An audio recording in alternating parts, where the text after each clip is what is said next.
일단 찾으셨으면 저와 같이 한 절씩 교독하도록 하겠습니다. 제가 먼저 읽겠습니다. 사울은 다윗이 블레셋 사람을 향하여 나아감을 보고 군사령관 아브넬에게 묻되 아브넬아, 이 소년이 누구의 아들이냐? 아브넬이 이르되 왕이여, 왕의 사심으로 맹세하옵나니 내가 알지 못하나이다 하매 왕이 이르되 너는 이 청년이 누구의 아들인가 물어보라 하였더니 다윗이 그 블레셋 사람을 죽이고 돌아올 때에 그 블레셋 사람의 머리가 그의 손에 있는 채 아브넬이 그를 사울 앞으로 인도하니 사울이 그에게 묻되 소년이여 누구의 아들이냐 하니 다윗이 대답하되 나는 주의 종 베들레헴의 이새의 아들이니라 하니라. 다윗이 사울에게 말하기를 마침에 요나단의 마음이 다윗의 마음과 하나가 되어 요나단이 그를 자기 생명같이 사랑하니라. 그날에 사울은 다윗을 모르게 하고 그의 아버지로 다시 돌아가기를 허락하지 아니하였고 요나단은 다윗을 자기 생명같이 사랑하여 더불어 언약을 맺었으며 요나단이 자기가 입었던 겉옷을 벗어 다윗에게 주었고 자기의 군복과 칼과 알과 띠로 기리하였더라. 다윗은 사울이 보내는 곳마다 가서 지혜롭게 행하며 사울이 그를 군대의 장으로 삼았더니 온 백성이 합당히 여겼고 사울의 신하들도 합당히 여겼더라. 우리가 돌아올 때 곧 다윗이 블레셋 사람을 죽이고 돌아올 때에 여인들이 이스라엘 모든 성읍에서 나와서 노래하며 춤추며 수고와 경배를 가지고 왕 사울을 환영하는데 여인들이 뛰놀며 노래하여 이르되 사울이의 죽인 자는 천천히요 다윗은 만만히로다 한지라. 사울이 그 말에 불쾌하여 시기하여 이르되 다윗의 명령만 이루고 내게는 천천만 안 누리니 그가 더 얻을 것이 나라 말고 무엇이냐 하고 그날 후로 사울이 다윗을 주목하였더라. 그 이튿날 하나님께서 부르시는 악령이 사울에게 힘있게 되니 그가 집안에서 정신없이 떠들어대고 다윗이 평일과 같이 손으로 수금을 타는데 그때 사울의 손에 창이 있는지라. 그가 스스로 이르기를 내가 다윗을 벽에 박으리라 하고 사울이 그 창을 던졌으나 다윗이 그의 앞에서 2번 피하였더라. 여호와께서 사울을 떠나 다윗과 함께 계시고 사울이 그를 두려워하는지라. 그러므로 사울이 그를 자기 곁에서 떠나게 하고 그를 천부장으로 삼음에 그가 백성 앞에 출입하며 다윗이 그의 모든 일을 지혜롭게 행하니라. 여호와께서 그와 함께 계시니라. 사울은 다윗이 크게 지혜롭게 행함을 보고 그를 두려워하였으나 온 이스라엘과 다윗을 사랑하였으니 그가 자기들 앞에 출입하기 때문이었더라. 아멘. 우리가 이제 본격적으로 다윗의 이야기로 넘어가고 있습니다. 처음에 이 사무엘이라고 하는 인물, 그 인물의 등장과 또 그 인물이 사사가 되고 선견자가 되어서 이스라엘 민족을 이끌어가는 이야기를 우리가 함께 살펴보았었고, 그 다음에는 이제 사울이라고 하는 백성들이 원해서 이제 세워진 그 이스라엘의 첫 번째 왕, 그 왕이 어떻게 해서 왕이 되어가고 있으며 또 어떻게 불안정한 그런 또 왕이 되어서 점점 하나님으로부터 버림받고 있는지에 대한 과정도 함께 살펴보았습니다. 그리고 이제 이스라엘 역사상 가장 완벽하고 가장 온전한 왕이라고 여겨지는, 어떻게 보면 구약에서 가장 중요한 인물 가운데 한 사람이라고도 우리가 보통 보는 이 다윗이라는 인물이 등장하고 또 굉장히 빠른 속도로 역사의 전면에 급부상하고 있는 그런 장면을 우리가 같이 보게 되죠. 사실 다윗이라고 하는 이 인물도 나중에 우리가 후반부를 살펴보면 여러 가지 실책들이 있고 또 큰 죄들을 범하는 그런 완전치 못한 모습을 물론 보여주기도 하지만 지금까지 등장했던 이 여러 인물들 가운데서는 가장 어떻게 보면 하나님의 마음에 꼭 맞는 그런 사람이라고 볼 수가 있습니다. 그래서 아직까지는 우리가 이 다윗의 긍정적인 측면들을 계속해서 살펴보게 됩니다. 오늘 우리가 볼 모습도 바로 그런 다윗의 아주 긍정적인 그런 면모라고 할 수가 있죠. 이제 사울은 사실 이 블레셋을 상대로 온전한 승리를 거두지 못했기 때문에 이스라엘의 왕으로서 자기 자신을 증명하지 못하는 그런 단계를 맞이하고 있었습니다. 그런데 이때 다윗이라고 하는 인물이 혜성처럼 나타나서 블레셋 군대, 특별히 그 블레셋 군대의 대표 역할을 했던 골리앗이라고 하는 이 장수를 한 방에 쳐서 무너뜨리는, 그리고 그의 칼로 그를 죽여버리는 그런 큰 사건이 발생하게 되죠. 이 과정 중에 사울이 지금 하고 있는 행태를 보면 확실히 이 사울이라고 하는 인물은 지금 하나님이 허락하신 왕권으로부터 점점 멀어지고 있다는 사실을 우리가 확인할 수가 있게 됩니다. 그 대표적인 모습이 바로 사울이 자꾸만 이 다윗을 향해서 제가 누구 아들이냐고 묻고 있는 그런 모습이죠. 우리가 본문을 한번 잠깐 볼까요? 일단 55절에 보시면 사울이 다윗이 블레셋 사람을 향하여 나아가고 있을 때 아브넬에게 그렇게 묻습니다. 이 소년이 누구의 아들이냐? 그러자 아브넬이 왕의 사심을 두고 맹세하오나니 얘가 누군지 저는 모릅니다. 이렇게 이야기를 하죠. 그리고 나중에 다윗이 이제 블레셋 사람 곧 골리앗을 쳐서 죽이고 나서 그의 수급을, 그러니까 그의 잘린 목을 들고 돌아오는 모습을 보면서도 한 번 더 물어봅니다. 이 소년은 도대체 누구의 아들이냐? 그러니까 보시면 총 3번을 이 질문을 해요. 이 소년은 누구의 아들이냐? 사실 사울이 지금 해야 할 행동은 이 다윗을 사실 칭송하고 이 다윗의 공로를 치하하는 그런 이야기를 해야 하는데, 여기에서 사울은 굉장히 큰 경계심을 드러내고 있다는 걸 우리가 사실은 발견할 수가 있어요. 첫 번째 이 질문, 아브넬아 이 소년이 누구의 아들이냐라고 물어봤을 때는 다윗이, 그러니까 물론 여기 이 사무엘서의 기록에 따르면 다윗이 아직 골리앗을 죽이기 이전의 모습이죠. 그래서 그때는 이 소년이 누구의 아들이냐고 물어보는 것이 어떻게 보면 합당할 수 있습니다. 근데 그 다음에 골리앗을 죽이고 돌아오는 모습을 보았을 때는 사실 사울이 다윗을 향해서 이 소년이 누구냐 이런 방식으로 물어보면 안 되거든요.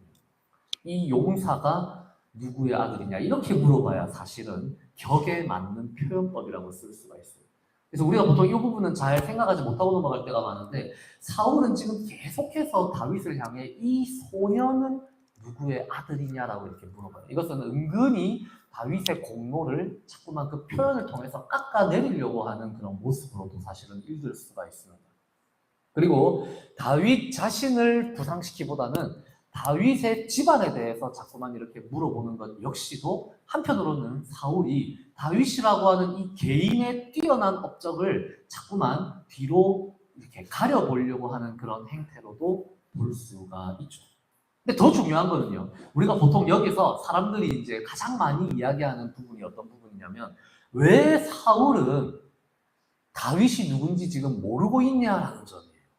왜냐하면 사무엘상 우리가 이미 16장에서 다윗이 사울의 궁정에 들어가게 된 경위를 우리가 이미 한번 살펴보았잖아요. 그죠? 사울이 악한 영이 들려가지고 이제 좀 맛이 갔습니다. 그러니까 수금을 잘 타는 사람을 찾아와서 그에게 일종의 이 음악 치료를 하자라고 이제 신하들이 그렇게 계책을 내죠. 그리고 한 어떤 소년이 다윗을 첨거하게 돼서 다윗이 사울의 궁정에 들어가게 되고 사울의 총애를 받게 되는 그런 장면을 우리가 이미 봤잖아요. 그렇죠? 근데 지금 이 장면에서는 이미 다윗이 등장하고 나중에 사울이 막 자기 갑주를 입혀주려고 하는 그 장면에서도 그랬지만 지금도 마찬가지로 사울은 마치 다윗이 누군지 전혀 모르고 있는 사람처럼 행동을 한단 말이에요. 그래서 이것을 가리켜서 몇 가지 견해들이 있는데 참고사항으로 제가 일단 먼저 말씀을 드리겠습니다. 첫 번째 가장 유력한 견해는 뭐냐면, 우리가 이전에 여러 번 이야기했던 것처럼 우리가 이 성경이라고 하는 책 자체가 하나의 본문이 그냥 이렇게 쭉 이렇게 물려져 내려온 것이 아니라 여러 가지 본문들, 여러 가지 이야기들이 때로는 구전으로, 때로는 이렇게 글자로 적힌 이렇게 문서로 이렇게 여러 가지가 같이 사실 전해져 내려오다가 나중에 후대로 갈수록 점점 이게 하나의 책으로 이렇게 완성되었다라고 지난번에 말씀드렸잖아요. 그죠? 그래서 우리가 사무엘서도 마찬가지, 그 다음에 모세오경도 심지어 마찬가지로 한 사람이 그 책을 다 만든 게 아니라 그 사람이 만든 부분도 있고 그 뒤에 후대에 추가된 부분도 있고 그거에 대해 해석한 부분도 있고 이런 것들이 여러 가지가 점점 후대로 내려올수록 함께 한데 모이기 시작해서 그게 오늘날 우리가 가지고 있는 그런 책의 형태로 만들어졌다고 볼 수가 있는데, 그런 맥락에서 이 사울이 다윗을 몰라보고 있는 이 모습은 이제 다른 전통의 이야기로 보는 거예요. 그래서 사무엘상 16장에 등장하는 다윗의 혜성 같은 등장 이야기와 사무엘상 17장에 등장하는 골리앗을 죽임으로써 등장하는 이 다윗의 이야기가 두 가지가 서로 다른 전통에서 이렇게 전래되어 왔다라고 보는 겁니다. 그래서 사울이 누군지를 모르고 있는 것이 이 전통에서는 맞는 장면이고, 그래서 한쪽 전통에서는 다윗이 그의 어떤 음악적인 재능이나 이런 걸 통해서 사울의 궁정에 등장한 것으로 사람들이 이해를 하고, 또 다른 전통에서 내려온 이야기는 그게 아니라 다윗이 자신의 어떤 군사적인 재능을 드러내면서 이 이스라엘의 역사에 등장했다라고 이렇게 보는 거죠. 그런데 난 도저히 그런 견해는 받아들이기가 아직 힘들어 라고 생각하는 사람들도 있을 수 있잖아요. 그러지 말고 그냥 성경이 하나의 어떤 일관성 있는 이야기였으면 좋겠어. 그러니까 나는 이런 여러 가지 전통이 모였다, 그래서 이게 하나의 책이 되었다는 이야기가 아직까지는 내가 받아들이기는 좀 힘들어 라고 생각하시는 분들도 있을 수 있거든요. 실제로 교회에 그런 분들도 많이 계시고. 그래서 어떤 학자들은 이런 견해를 또 내놓기도 했어요. 그게 아니고 사울이 단기 기억 상실증에 걸렸다 라고. 이게 근데 지금 비웃으면 안 돼요. 이거 학자들이 이야기하는 내용인데 이걸 비웃으시면, 왜 그러냐면 이 근거를 어디에서 찾냐면 사울이 악한 영이 들렸잖아요. 그래서 약간 맛이 갔잖아요, 솔직히. 그죠? 그거는 사실이잖아요. 사실인 것처럼 보이죠. 우리가 좀 이따가 나중에 또 그런 이야기를 하겠지만 사울이 악한 영에 들려서 정상적인 상태가 아닌 거야. 그래서 그걸 갖다가 이렇게 해석하시는 분들도 있습니다. 근데 저는 사실 두 번째 것보다는 첫 번째 게 훨씬 이치에 맞다라고 생각을 해요. 그리고 지난번에도 우리가 그런 이야기를 했지만 이렇게 여러 가지 전통이 하나로 만들어지는 과정에서 하나의 성경책으로 등장하는 이 과정 속에서도 하나님의 성령은 충분히 역사하셨어요. 하나님의 성령이 사실은 역사하셨기 때문에 이런 여러 가지 전통의 여러 가지 다양한 색깔들을 가진 이야기들이 하나의 성경책이 될 수가 있는 겁니다. 다른 고대 문서들은 이런 경우가 거의 없거든요. 그래서 성경을 가르쳐서 이 고대 문헌학자들도 굉장히 특이한 책이라는 사실을 인정을 해요. 이 사람들이 신앙이 없는 사람들도 그걸 인정할 수밖에 없어요. 이런 책은 사실 잘 없다. 근데 저는 그걸 어떻게 보냐면 그게 성령 하나님께서 그렇게 역사하셨기 때문에 성경이 이런 과정을 통해서 하나의 책으로 완성될 수 있었다라고 보는 거죠. 그런 것들과 별개로요, 저는 굳이 사울이 이걸 3번이나 아브넬에게 묻는 또 하나의 가장 확실한 이유가 있다고 생각을 합니다. 저는 이제 이게 다른 전통에서 온 이런 것들 일단 우리가 싹 내려놓고 왜 사울이 3번이나 지금 아브넬에게 이 소년이 누구의 아들이냐라고 3번이나 묻느냐에 대한 이유가 확실하게 있다고 생각해요. 그것은 바로 문학적인 장치였기 때문입니다.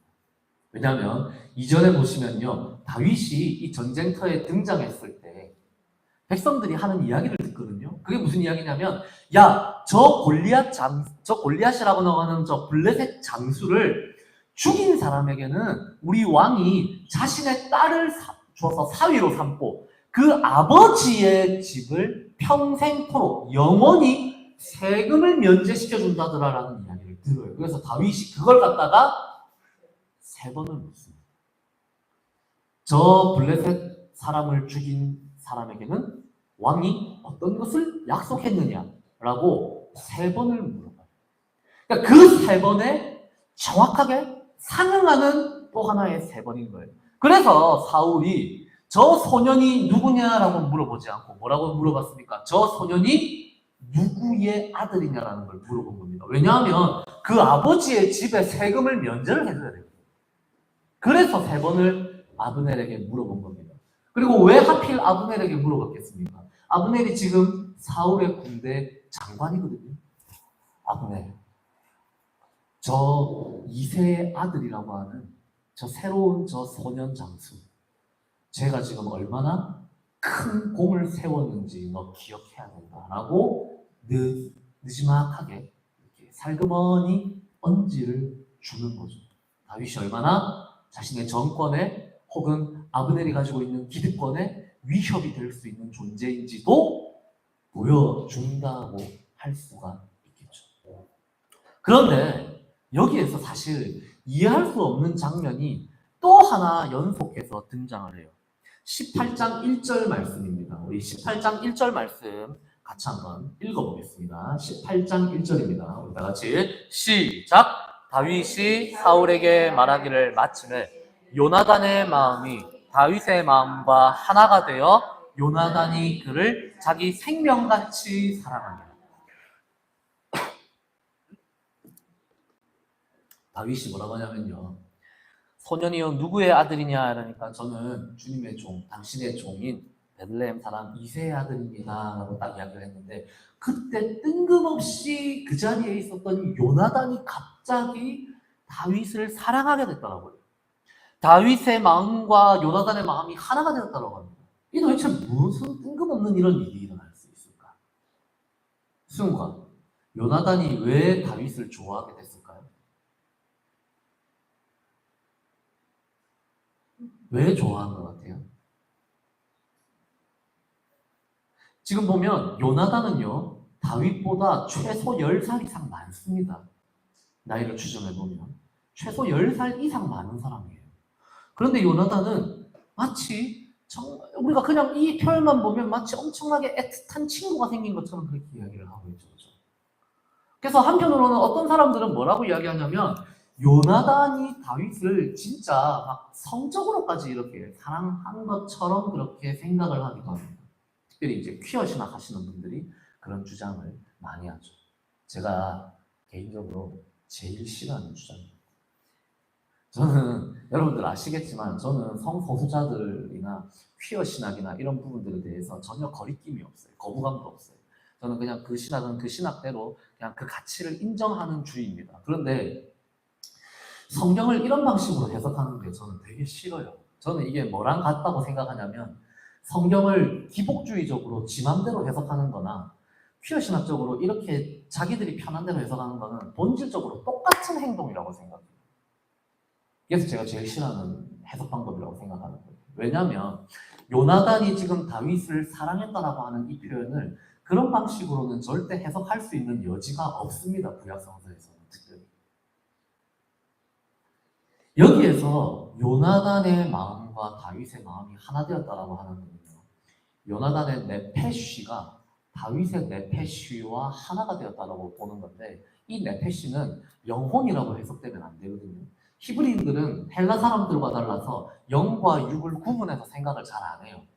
히브리인들의 이 표현법에서 네페쉬라고 하는 단어는 영혼을 이야기하는 게 아니라 이 사람의 전인적인 상태를 이야기를 합니다. 근데 요나단이 왜 자신의 전인적인 어떤 인격을 다윗의 인격과 이렇게 합치시켜 생각을 했을까요?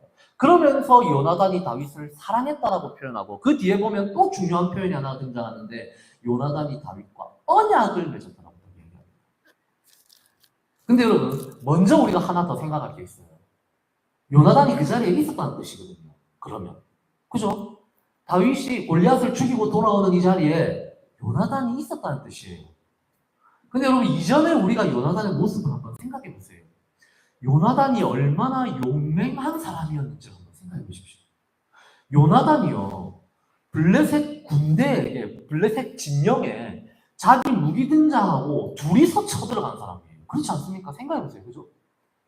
엄청 용기 있는 사람이에요. 사실 제가 생각했을 때는 다윗보다 요나단의 용맹이 사실은 더 그 무용이 더 뛰어날 수도 있다고 저는 생각합니다. 두 명이서 수천 명이 주둔하고 있는 그 진영에 쳐들어가는 건 아무나 할 수 있는 일이 절대 아니거든요. 근데 요나단은 왜 골리앗을 상대하지 않았을까요? 왜 요나단이 자기가 나서지 않았을까요? 우리 그렇게 생각해 볼 수 있지 않습니까? 요나단이 블레셋 군대에 쳐들어갔던 이유는 블레셋 군대가 하나님의 이름을 모독하는 자들이었기 때문에 하나님의 영광을 위해서 쳐들어간 거예요. 그러면 그렇게 하나님의 영광을 중요시하는 요나단이 하나님의 이름을 모욕하고 있었던 그 블레셋 장수인 골리앗에게 왜 맞서 싸우지 않았겠습니까? 그래서 어떤 학자들은 이렇게 추정합니다. 요나단이 누가 저 골리앗을 대적하기 위해 나타나는지 기다리면서 지켜보고 있었을 것이다 라고 추정합니다. 왜 그렇겠습니까? 사무엘이 너무 공식적으로 사울에게 말했거든요.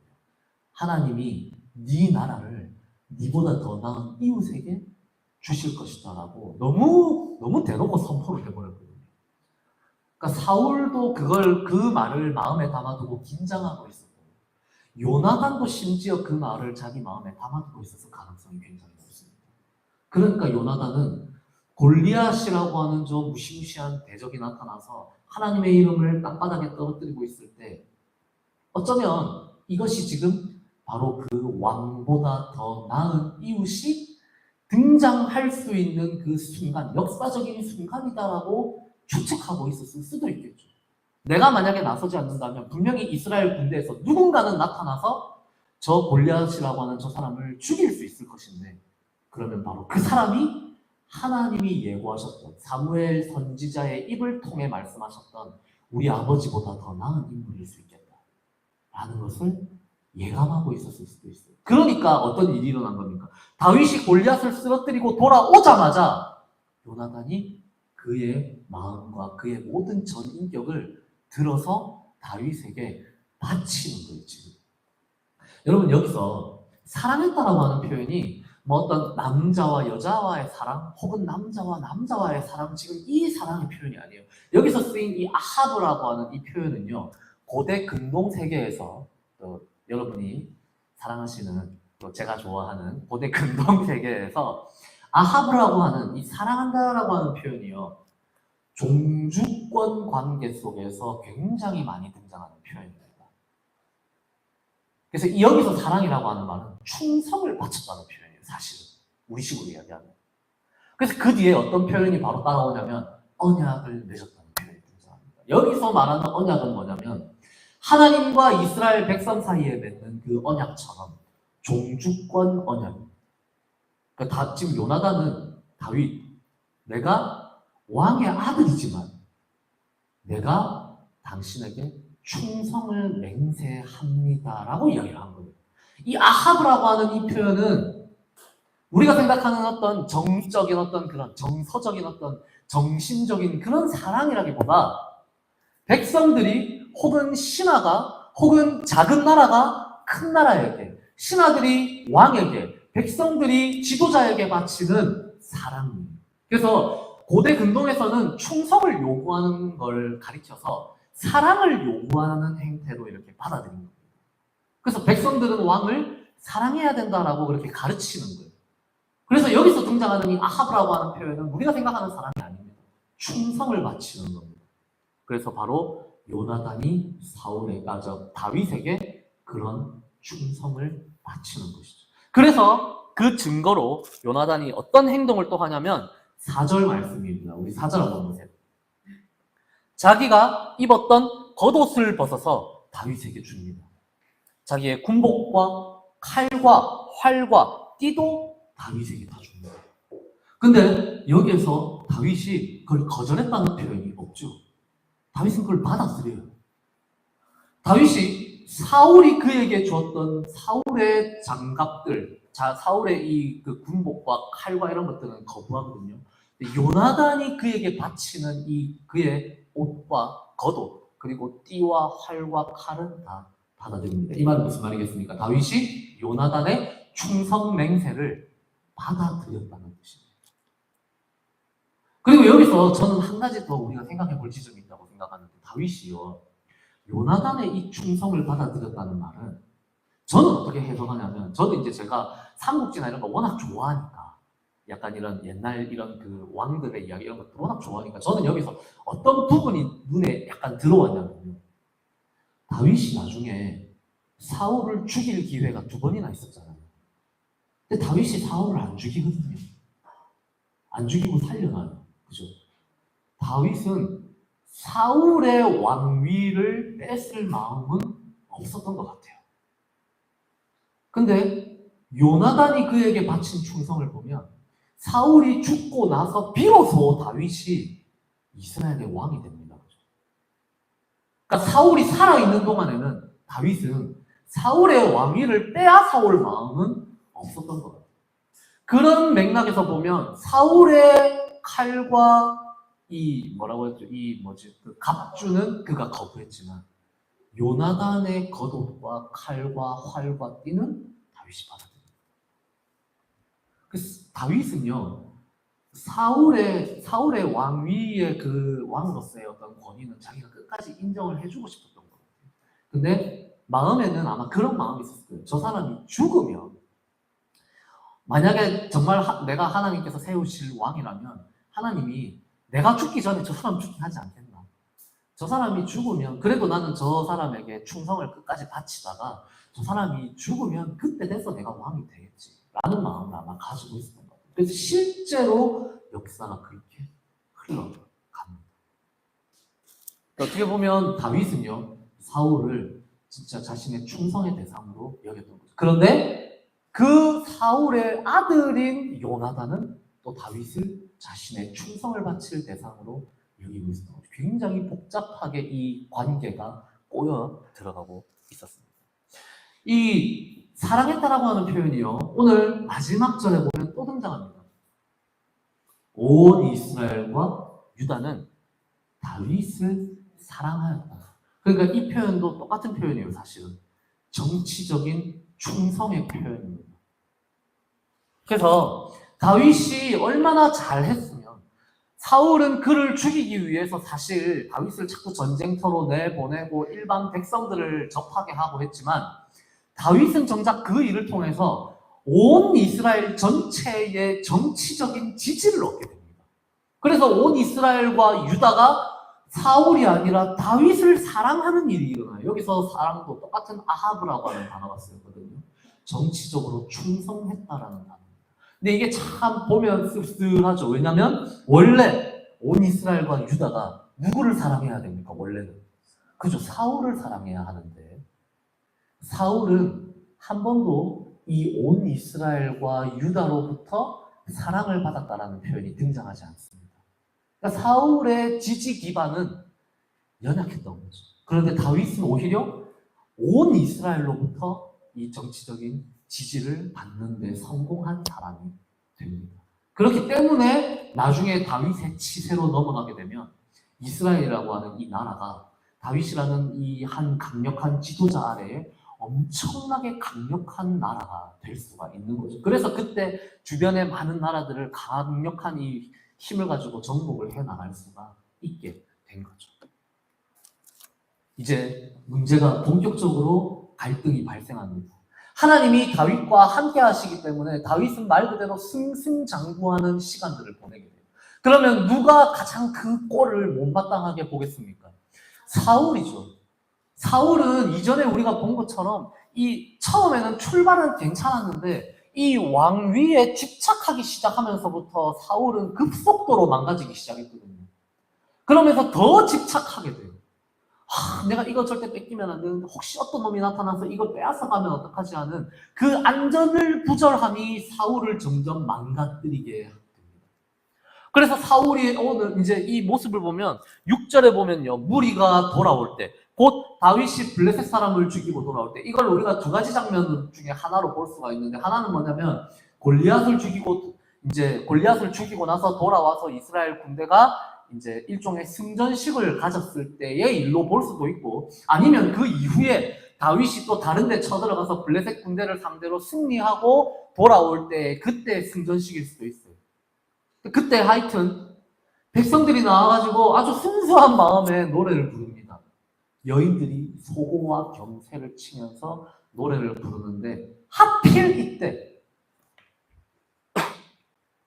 뭐라고 불렀냐면, 자, 6절 말씀이죠. 7절 말씀이죠. 우리 7절 말씀을 한 목소리로 읽어보겠습니다. 7절 말씀 다 같이 시작. 여인들이 뛰놀며 노래하여 이르되 사울이 죽인 자는 천천히요 다윗은 만만히로가 한지라. 이 다윗의 일생은 항상 보면 여인들과 복잡한 관계가 있어요. 그걸 사실은 이 문학적으로 지금 약간 암시하고 있는 장면으로도 사실을 읽을 수 있습니다. 그런데 문제는 뭐냐면요. 사울은 천천을 죽였다. 그런데 다윗은 만만을 죽였다라고 했을 때 이걸 사실 무조건 이런 비교법으로 안 봐도 되거든요. 이 히브리인들의 이 운문법은요, 그러니까 시적인 표현법은요, 우리나라처럼 운율이라는 게 없어요. 히브리어에는. 그러니까 무슨 말이냐면 우리는 왜 그거 있잖아요. 왜 시조 이런 거 배우면 그죠. 3, 4, 3, 4 막 그런 거 아니면은 뭐 5, 6, 5, 6 이런 식으로 이 운율을 맞추잖아요. 히브리 시에는 그런 게 없습니다. 대신에 뭐가 있냐면 평행법이 있어요. 똑같은 내용이나 문장 형식을 반복하면서 거기에서 운율, 일종의 운율을 만들어내는 거예요. 율동을 이 리듬을 만들어내는 겁니다. 그래서 사울은 천천을 죽였다. 다윗은 만만을 죽였다. 이런 방식으로 하는 거예요. 하랑이는 과자를 먹었다. 이랑이는 아이스크림을 먹었다. 이런 식으로 평행법을 쓰는 겁니다. 근데 사실은 이런 평행법을 쓰면 두 번째 등장하는 게 숫자가 더 커져요. 이게 이제 히브리 운문법의 특징이기도 해요. 그리고 깨놓고 말해서 뒤에 등장하는 게 좀 더 중요합니다. 예수님도 이런 히브리 운문법을 쓰신 적이 있어요. 제일 대표적인 게 언제였습니까? 가이사의 것은 가이사에게, 하나님의 것은 하나님에게. 그러니까 뭐가 더 중요한 거에 따져보면 하나님의 것을 하나님께 드려라. 이게 사실은 더 중요한 말씀이었거든요. 그러니까 지금 이 노래 때문에 사울의 심정이 굉장히 복잡해지죠. 아니, 지금 내가 왕인데 다윗에게 더 큰 영광을 돌리고 있는. 그러면 어떻게 됩니까? 그가 이제 가질 수 있는 것이 나라 외에 무엇이냐라고 이야기를 하는 거죠. 사울이 가장 두려워하는 일이 일어난 겁니다. 사울이 가장 싫어하는 일이 이제 일어난 거예요. 그러면서 이제 그날 후로 사울이 다윗을 주목하였더라라고 딱 이야기를 합니다. 근데 여기 주목한다라는 표현은요, 구약 성서에 특히 여러 차례 등장하는 표현입니다. 근데 이거는 항상 뭐랑 연결돼서 나타나는지 아세요? 죄와 연결돼서 나타나요. 아담과 하와가 선악과를 바라던지, 그리고 창세기 6장에 하나님의 아들들, 여기서 하나님의 아들들은 제가 이제 고대 세계의 지배자들이라고 우리가 해석하는 게 제일 좋다고 그러죠. 그 지배자들이 신의 아들로 불렸던 그 자들이 아담의 딸들을 주목하여 봅니다. 그래서 그런 표현들이 거의 똑같이 쓰이는 표현이에요.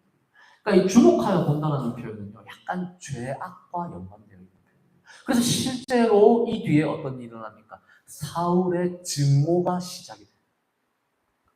그래서 이 증오에 불을 지핀 것이 뭐냐면 하나님이 부리시는 악한 영입니다.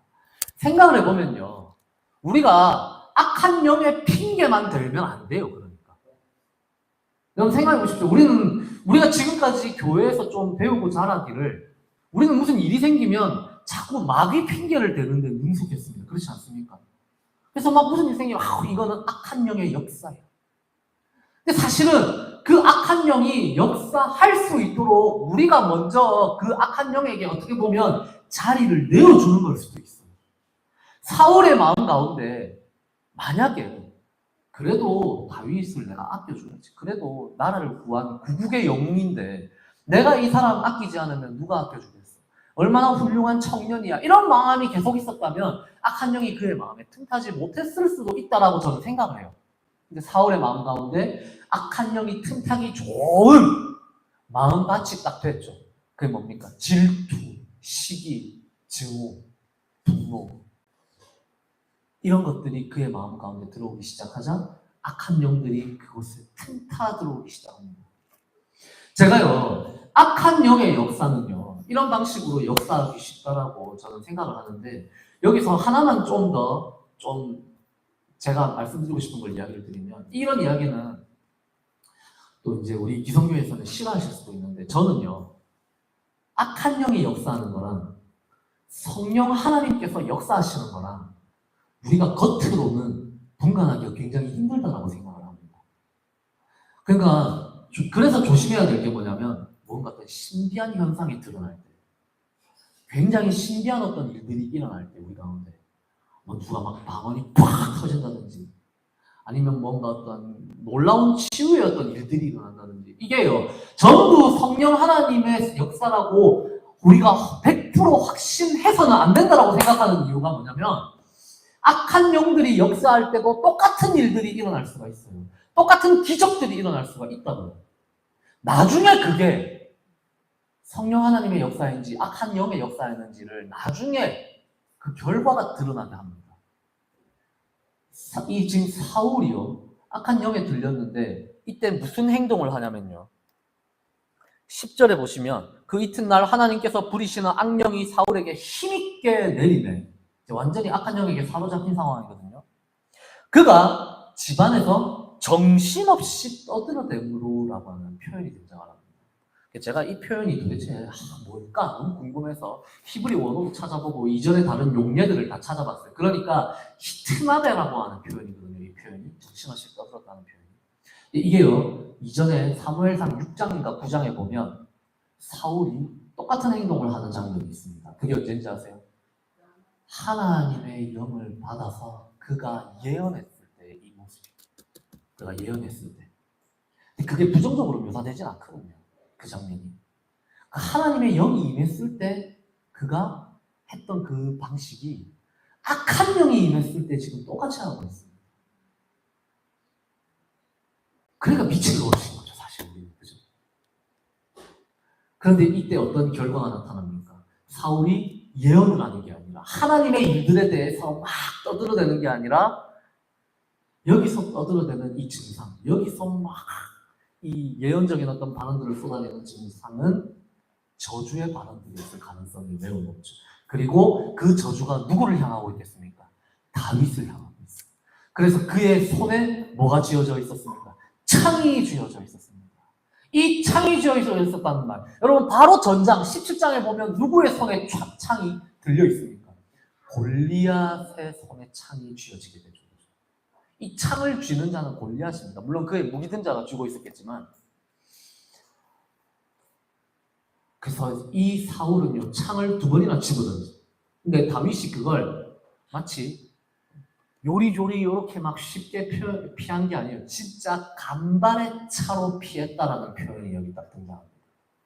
그러니까 진짜 다윗은 죽을 뻔한 고비를 2번을 옵니다. 그래서 이제 더 이상 안 되니까 사울이 이제 자신의 눈앞에서 다윗을 치워버리려고 합니다. 궁정에 있으면 궁정에 있는 대로 자꾸 다윗을 향한 지지가 높아지기 시작하니까 위기의식이 생긴 거죠. 그래서 어떻게 합니까? 이제 전쟁터로 내보냅니다.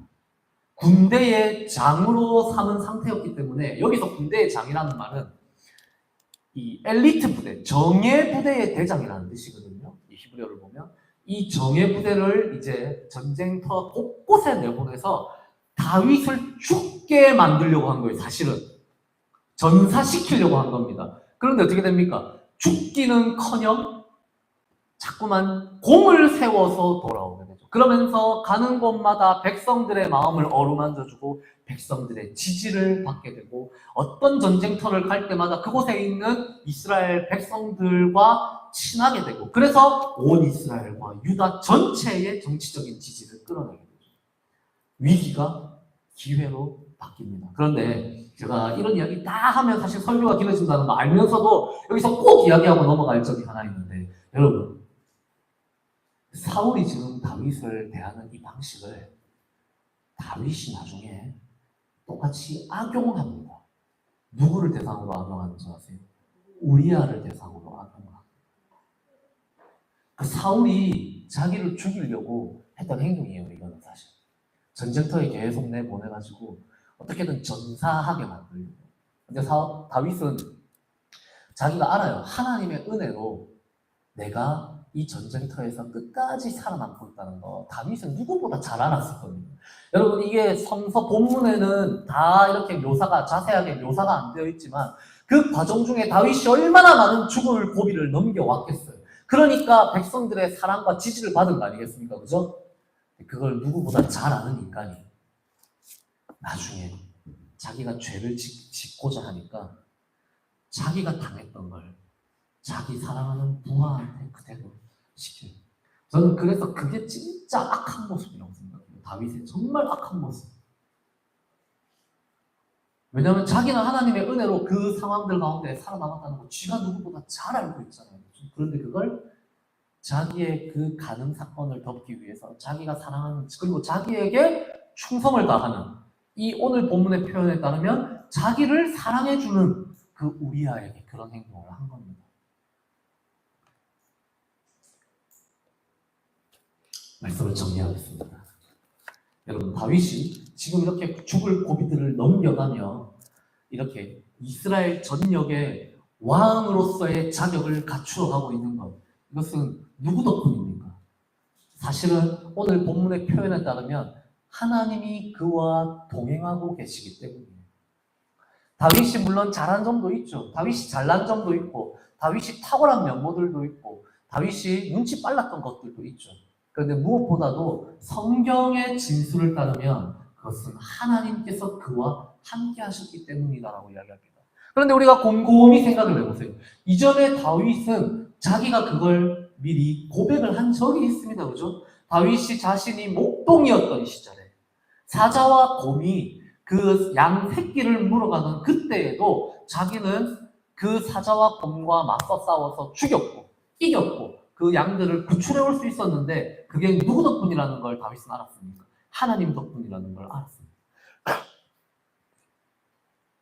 하나님은 다윗이 목자였던 시절에도, 이새의 집에서 가장 비천한 자였던 그 시절에도 다윗과 함께하고 계셨고, 다윗이 골리앗과 맞서 싸우는 그 순간에도 하나님은 다윗과 함께하고 계셨어요.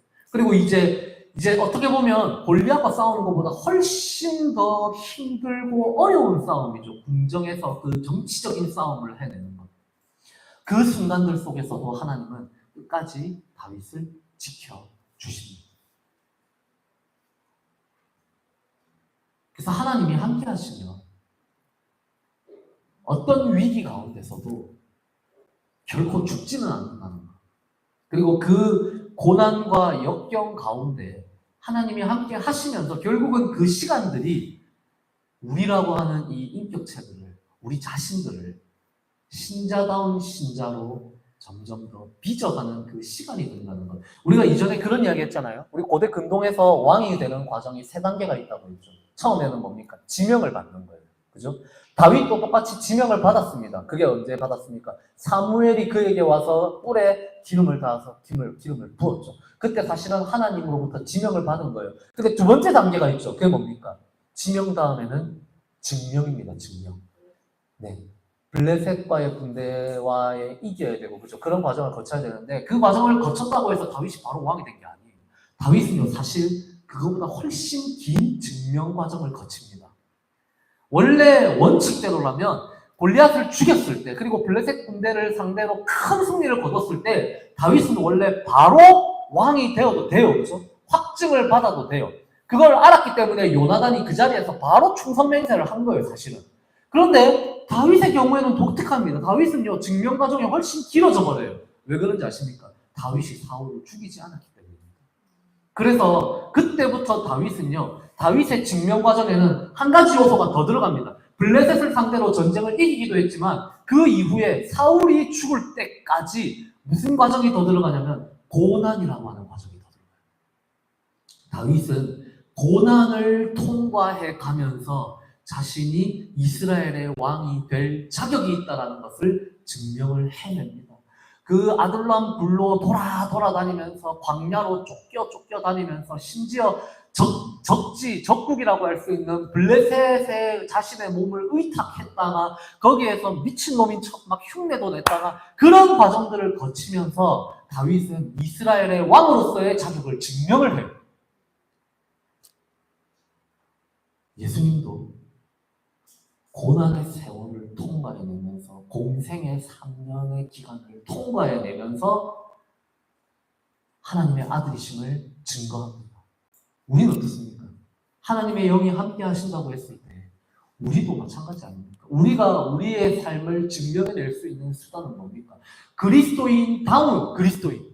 어떤 환경에 던져놔도 사도 바울의 고백처럼 내가 부요한 상황 가운데에도 처해보았고 내가 비천한 가운데서도 내가 살아봤고 그 어떤 곳에서도 내가 자족할 줄 아는 하나님의 그 은혜 가운데 만족할 줄 아는 사람이 되었다라고 바울도 심지어 고백하잖아요. 바울도 그 고난의 불꽃을 통과했던 사람 아닙니까? 그렇죠? 우리가 그리스도인다운 그리스도인이 되기 위해서 반드시 통과해야 하는 연단의 과정은 뭐겠습니까? 우리도 그 고난의 영욕의 세월을 사실은 통과해내야 합니다. 그게 없으면 그리스도인으로 보기 저는 어렵다고 생각해요. 저는 교회 안에 많은 분들이 간증하고 돌아다니는 많은 분들이 보통 간증 스토리가 딱 있잖아요. 그게 뭡니까? 내가 이렇게 힘들었는데 하나님이 나 도와주셔서 내가 이렇게 성장했다라는 그 아주 정형화된 패턴이죠. 그런데 간혹 보면 그렇게 안 힘들었는데 자꾸 간증하고 돌아다니는 분들도 있거든요. 근데요, 저는 우리가 간증을 하고 안 하고 이런 걸 떠나서 그리스도인이 그리스도인으로 반드시 빚어져가는 그 과정에 있어서는 하나님이 반드시 그의 인생을 한번 나락으로 떨어뜨린다고 저는 생각해요. 그래서 정말 힘들어서 죽을 것 같은, 정말 죽고 싶은 그런 상황 가운데 그게 어떤 때는 경제적인 상황이든 그게 어떤 때는 관계적인 어떤 힘듦이든 그게 어떤 때는 업무에 어떤 시달리고 막 경무에 막 내가 막 힘들어 죽을 것 같은 그런 상황이든 아니면 가정의 어떤 불화든 자녀의 문제든 부모의 문제든 그 힘든 고난의 불꽃을 우리가 통과해냈을 때 그 과정을 거쳐냈을 때 비로소 하나님의 백성이라는 자격이 우리에게 주어지는 거 아닙니까? 다윗의 삶이 그걸 보여주고 있고요. 그걸 그가 통과해낼 수 있었던 이유가 뭐냐면 하나님이 그와 함께 하심으로. 그래서 여러분 우리도 그걸 믿었으면 좋겠어요. 우리가 아까 찬양 시간에 또 고백했잖아요. 하나님이 우리를 향해서 사랑으로 함께 하시는데 우리가 거기에 응답할 수 있는 가장 확실한 방법은 그 사랑을 신뢰하면서 그 사랑을 믿음으로 소망을 끝까지 지켜가면서 우리의 삶의 불꽃들을 지나가는 거거든요. 우리가 그런 사람들이 되기를 저는 간절히 빌고 원합니다. 우리 광야교회 그리고 진주에 있는 우리가 교회가 바로 그 연단의 과정들을 통과해가면서 온 이스라엘과 유다가 나중에는 다윗을 사랑하게 된 것처럼 우리의 지금 많은 대적들, 우리를 미워할 수 있는 사람들, 어떻게 보면 우리의 원수가 되어야 할 그 사람들이 나중에는 우리를 사랑할 수 있는, 우리를 지지해주고 우리를 인정해주는, 그래, 저 사람 보니까 그래, 저 사람이 믿는 하나님은 진짜 살아계시는 하나님이신가 보다. 저 사람이 저렇게 살아가는 모습 보니까 하나님은 믿어볼 만한 가치가 있는 분인가 보다라고 그렇게 그분들의 입이 우리를 향해 고백해 줄 수 있는 그런 삶을 우리가 하나님과 동행하며 살아낼 수 있는 그런 우리가 모두가 될 수 있기를 사랑하는 주님의 이름으로 축복합니다. 우리 함께 나의 힘이 되신 여호와